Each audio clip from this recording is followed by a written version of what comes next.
This is Jack Rice at the United Nations. I'm here with Bettina Luescher. She's the Senior Public Affairs Officer at the World Food Program here at United Nations headquarters. Bettina, thanks for joining me. Thank you so much for having me, Jack. A lot is going on with the World Food Program right now.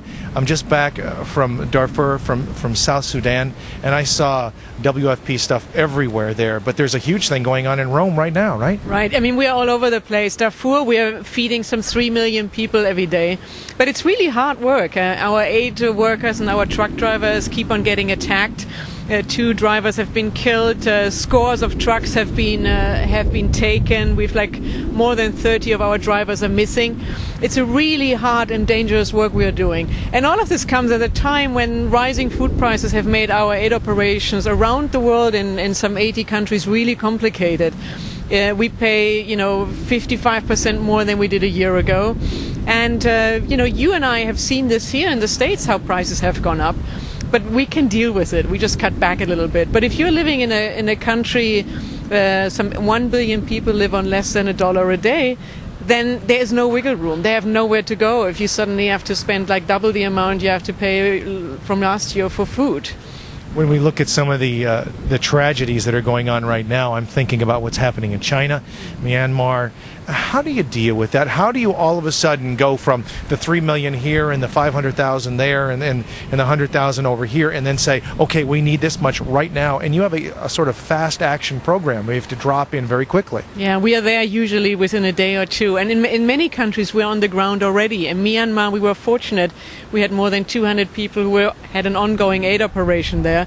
But of course, it has been really hard, Myanmar, because we would like to do much more there. We've got the first helicopter in, more are on the way. And we've reached by now maybe 500,000 people. We've got the experts to do this very, very quickly. We've got the logistics, the planes, the ships, whatever it takes. And we bring in on these huge planes, we bring in mobile offices, huge tent warehouses, little boats, motorbikes, whatever it takes to bring food to the people. But Myanmar has been tough. But how frustrating is it then, the fact that you have this capability, you have this capacity to turn on a dime almost, and yet you're getting the lack of support that you're getting from the government itself? How do you motivate them to do what, dare I say it, what they should do?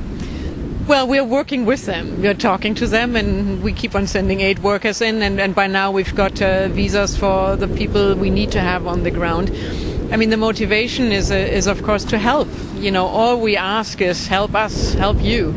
And we try to do as much as possible, and much more needs to be done because you have 2.5 million people. And just imagine that it's been over a month now, and many of them have absolutely not received anything. It's raining, they don't have a house anymore, their food reserves have gotten lost, they have nothing anymore to plant, and we're missing the crucial planting season. So the crisis will go on. But we keep on talking to the government. We've made progress. We've got a good team on the ground, and we do as much as we can. Sometimes it seems that it's the public that drives this forward, meaning that they're the ones who put pressure on governments on a worldwide basis. But nobody is covering that. I mean, nobody is there. It seems that once China happened, everything shifted, at least from the perspective of the media, maybe because they can get in, they can show pictures. But Myanmar continues. Yeah, Myanmar continues, and of course it is. And I can understand journalists were really clamoring to come onto our planes, and we kept on telling them, you need to get a visa for Myanmar. We can't put you just on our aid planes to take you in. And China, of course, is such a tragic situation. We were helping there the Chinese Red Cross and bringing ready-to-eat meals there. But of course, there you could tell the stories. Journalists were able to go in, and it's been much more open, of course.